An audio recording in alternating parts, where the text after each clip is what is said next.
मार्केटमधल्या प्रीमिक्सपासून cake base बनवायचा असेल तर सर्वात पहिले तर तुम्हाला प्रीमिक्स हे चांगल्या क्वालिटीचं आणायचं आहे आणि त्याला नॉर्मल टेम्परेचरच्या ठिकाणी स्टोअर करून ठेवायचं आहे।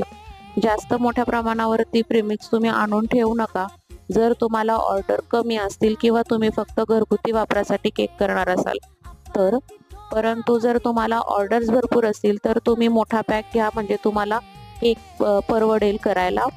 आता दुसरी गोष्ट, प्रीमिक्स घेतल्याच्या नंतर त्याचं बॅटर बनवायला बऱ्याचशा चुका होतात। तर छोट्या छोट्या ज्या चुका आपण काही ठिकाणी करतो त्या अशा की तेलाचं प्रमाण जर जास्त झालं तर बेस हा चिकट होऊ शकतो। त्यासाठी तेलाचं प्रमाण थोडंसंच ठेवायचं। प्रीमिक्समध्ये सगळ्या गोष्टी इन्क्लूड असतात, त्यामुळे यामध्ये आपल्याला फक्त तेल आणि पाणीच ॲड करायचं असतं। तर कन्सिस्टन्सी कशी पाहिजे आपण नेक्स्ट पार्टमध्ये पाहूयात। परफेक्ट कन्सिस्टन्सी असेल तर बेस हा परफेक्ट बनतो।